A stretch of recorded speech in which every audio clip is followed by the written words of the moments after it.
Ironman is the ultimate mental and physical and spiritual test the human body can endure and pursue. That's what I would say an Ironman is. Have one of them, and I put it on my bike, and then I was like, where's the other one? Crap! The spirit of Ironman is no limits. I can tell he's getting more tired with each mile. I think it's no limits on what your body is capable of, what your mind is capable of, not just in the sense of competing in swim, biking, and running, but in all that it takes to prepare for it, the sacrifices that you make. That was the most humbling thing I've ever done in my life. Great unknown was definitely haunting Connor. Whether that's with your family, friends, personal things, a lot has to be sacrificed in order for you to be able to take on an Ironman. So I would say it's the ultimate mental, physical, and spiritual test.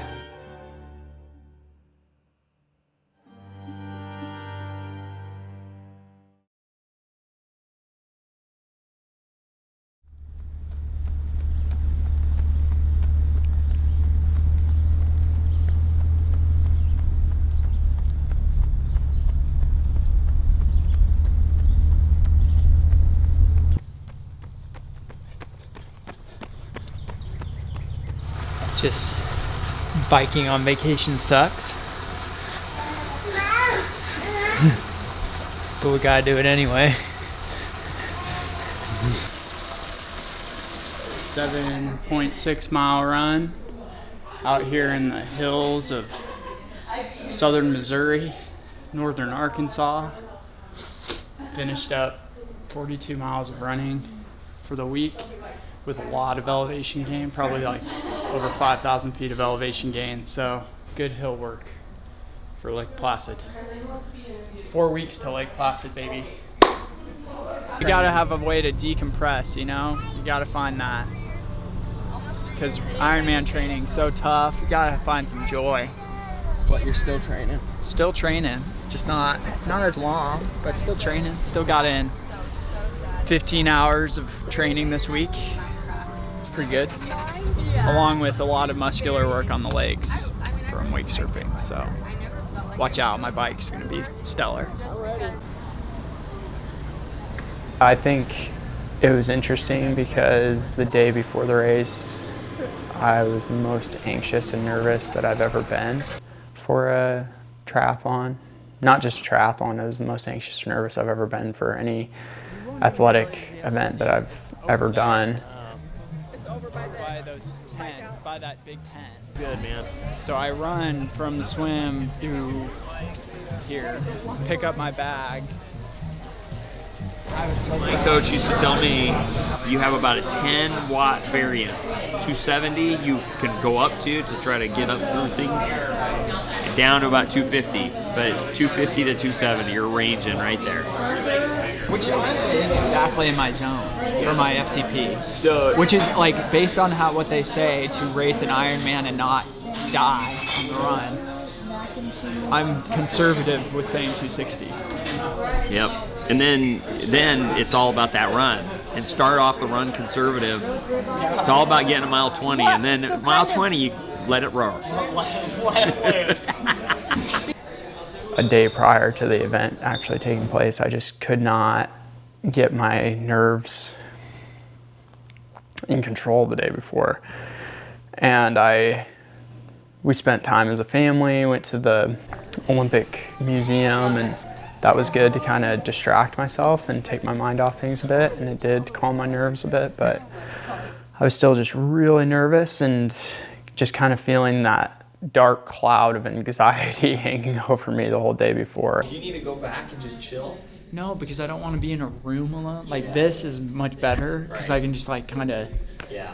But at the same time, I'm like, I can't believe what I'm about to do tomorrow. You're about to embark upon the biggest endurance hell on earth.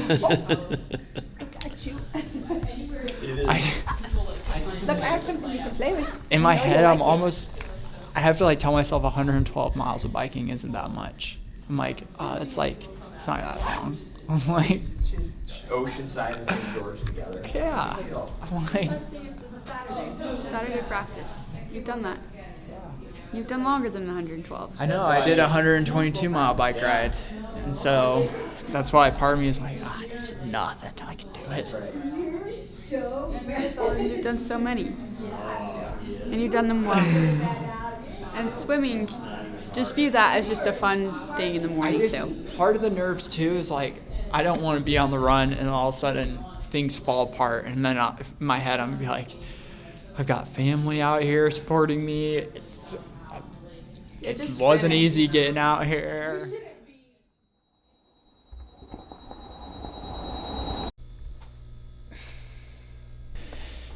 Mentally, it's hard right now. I'm nervous as can be, probably more nervous than I've ever been for a triathlon. I don't remember the last time I was actually as anxious about a race, just because it's something completely new. I've never done an Ironman distance and I don't know how the body's going to react. The unknown, not knowing how this distance feels, I know what 26.2 miles feels isolated by itself. I've run plenty of marathons at a high level. I know how that feels. I've also biked 120 miles, which is more than 112, but I've never biked 112 miles at the wattage that I'm about to push for tomorrow, and that's going to be definitely over 4.5 hours of just a grind of biking. And I've never swam 2.4 miles straight in a open body of water. I have in a pool. So it's all just new. And then you combine it all together and you just don't know how the body will react. You can just train and prepare the best you can, but you never know. I'm anxious about the race, just because I haven't seen him nervous about a race before. So I'm anxious about it in that regard. Morning, everyone. In the morning of, same thing, just a lot of anxiety and a lot of just I don't know why I was so anxious. A big part of it is that I've never done an Ironman before. I've never done this distance. And training for one, you don't go out and do those distances, really. You just don't know what you're getting yourself into. Same thing with just the logistical stuff, with bag drop, gear drop, all of that, just not knowing how that all functions and works, and there's a lot to it. I had all my nutrition stuff set up the morning of and had it in the fridge just to be cold for when I got it. Dropped off my bike gear bag, my run gear bag, and then when I was in transition I realized that one of my carb electrolyte drinks and a water bottle wasn't with me. I forgot my water bottle, like my carb electrolyte drink that I will take halfway through the bike. I forgot it. I have one of them and I put it on my bike, and then I was like, where's the other one? I couldn't see it. I have everything else. All my other nutrition, I have it, but not that. And it's pretty important. I panicked because I really needed that, especially in an Ironman. I only had 2 of those bottles. One of them I had, so I put it on my bike, but the other one had to be dropped off at the bike nutrition drop-off. I had to get, Dad to come down and bring that and drop it off at my bike nutrition stuff, and it was just a big hiccup the morning of. His first race was 2021 right here. Let's welcome Jackson Longray. Once I was in the water and starting my little warm-up swim and on the start line, I felt calm. Because I'm like, it's gonna happen, it's now happening.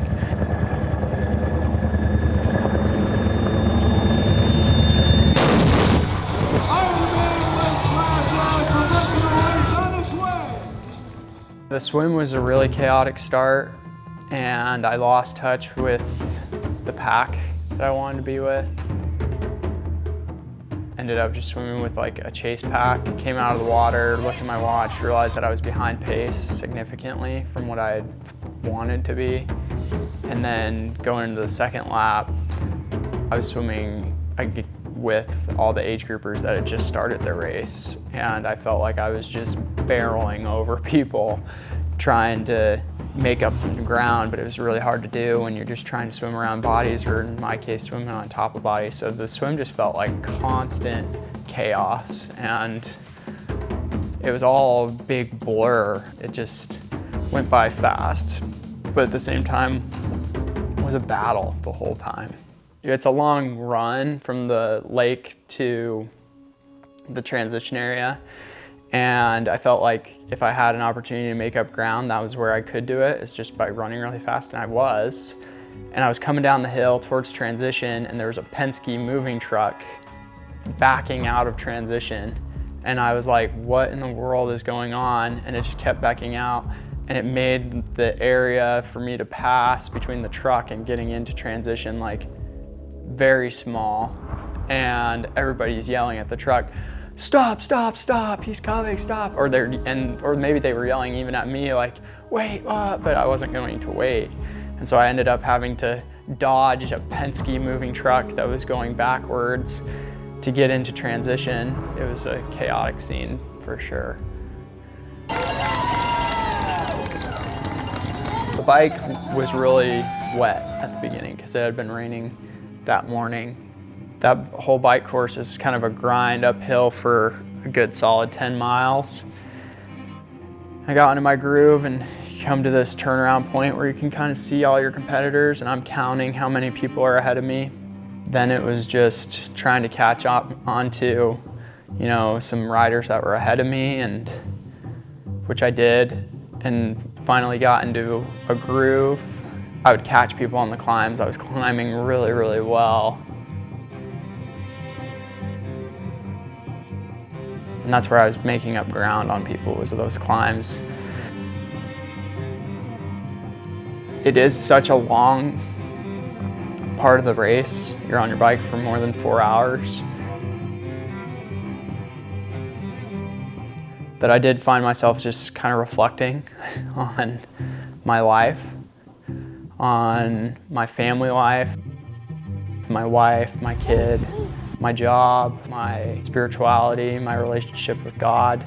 It's kind of funny, the things that you start thinking about while you're on a bike. You are working really hard. Your heart beats well above 150 beats per minute, but you are in just that zone where you don't want to focus entirely on the race at hand because it is such a long time.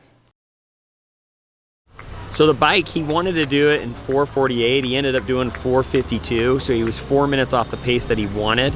But considering how hilly this course was, that's actually really good.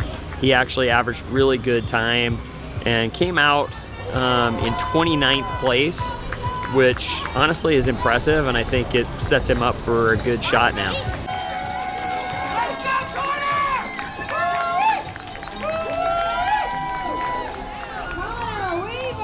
I was a little scared coming off the bike because it was only the second time ever I biked over 100 miles. My quads were feeling it, and I said, I have a marathon ahead of me. It's a bombing downhill coming out of transition onto the run, and I was flying.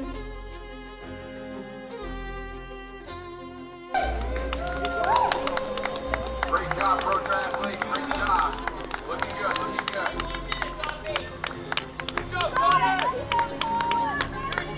And like that first mile I did in 5:15, but I felt really good, surprisingly. And I felt really good on the run for a while. And I could see once again all of the people that were ahead of me, like on the out and backs. And in my head I was thinking, just one by one, like I can pick them off just one by one. Hey Miles! Let's go, buddy! I thought I could run myself into a top 10, a top 8 finish if I run a world record Ironman, which is sub 2:30. And it's a really hard course to do it, but with the way I was feeling for those first 9-10 miles, I said, this is a possibility, I can do this.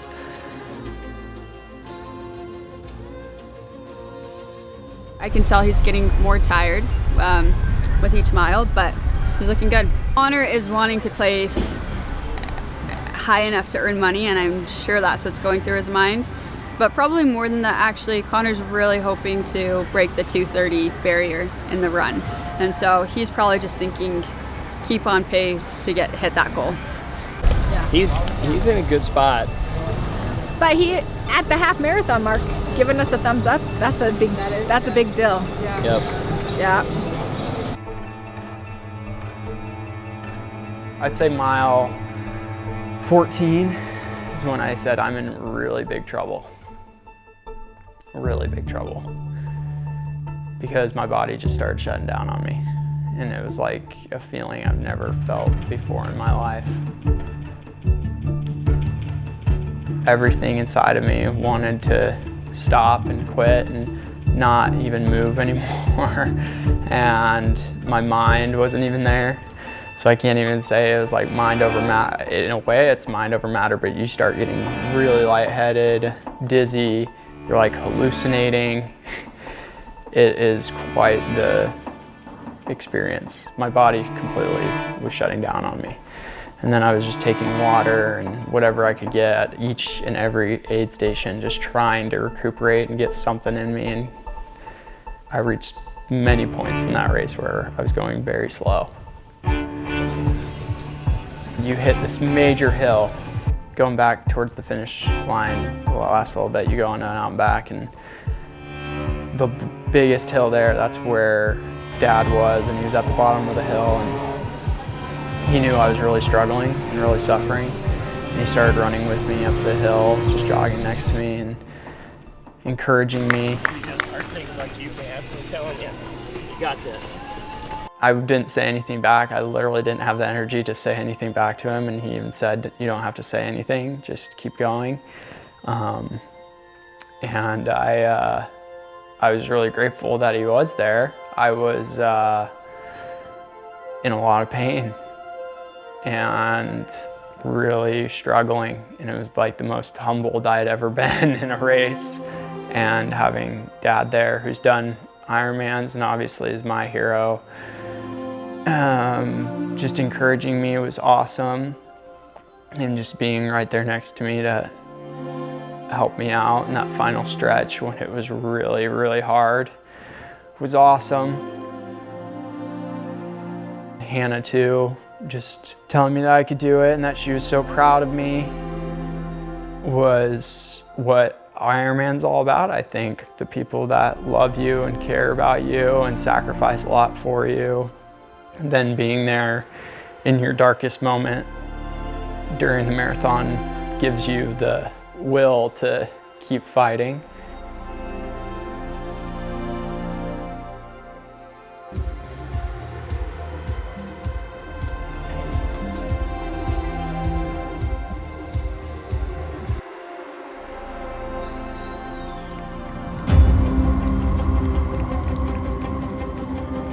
The finish was awesome because I knew the pain was going to end.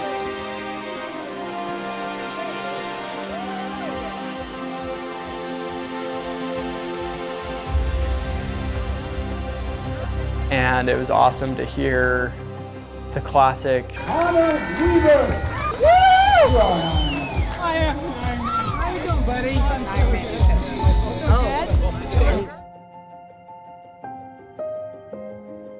Something that I've wanted to do, and it was awesome to finally be able to take on that title of being an Ironman and finishing 16th overall in my first Ironman ever on arguably one of the hardest Ironman courses in the world. Was a special moment, but it was hard to even really enjoy that finishing shoot just because I just wanted the pain to be over. I'm an Ironman. That was the most humbling thing I've ever done in my life.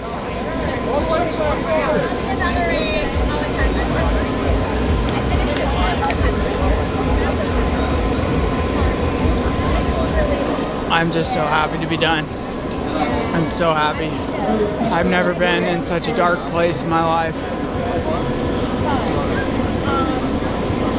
telling you. That ride was so hard, Dad.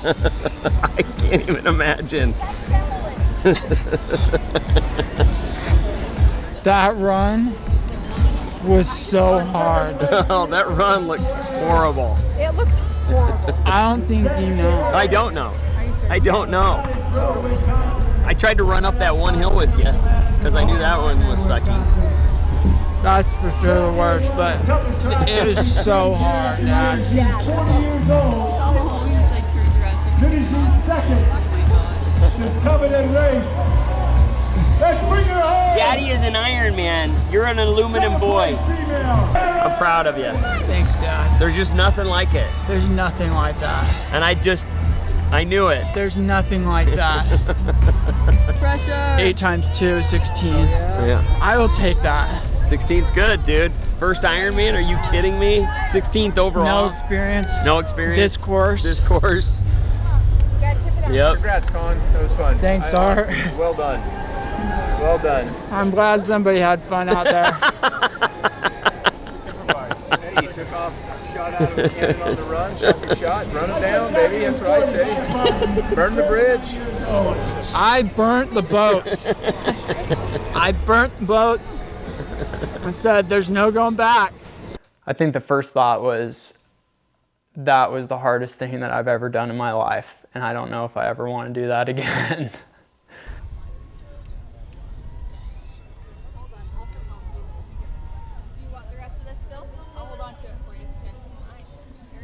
I think I'm disappointed in finishing where I finished, and there's a lot of expectations that weren't met on race day, but at the end of the day, I am proud that I never gave up. And I'm proud too that I've done 4 races in the Ironman Pro Series that has arguably gathered the best Ironman athletes at all these events. And I've competed well, and I went from finishing in the 30s at Oceanside and having only a few weeks of triathlon training under me to 3 months later finishing Ironman Lake Placid and finishing 16th and running it in 8:42. And while my expectations haven't been met, I certainly shouldn't be completely disappointed either. Okay. I think that if I prepared the right way for an Ironman and didn't go out like a bullet on the run, it might feel a little bit better. Yeah. It wouldn't be as miserable. It'd still be miserable, but not as miserable. Not as miserable. Yeah. It's like hard to fathom that I did a marathon today. Yeah. Like a marathon distance. I think that there's a lot of upside in my future, and I think that it's only a matter of time before I have a breakthrough race, and by next year I think we'll be singing a whole different tune, and it's not going to be, hey, I hope I can finish top 10 or top 8. I think podium finishes are the expectation now for Connor Weaver. So I'm looking forward to the future.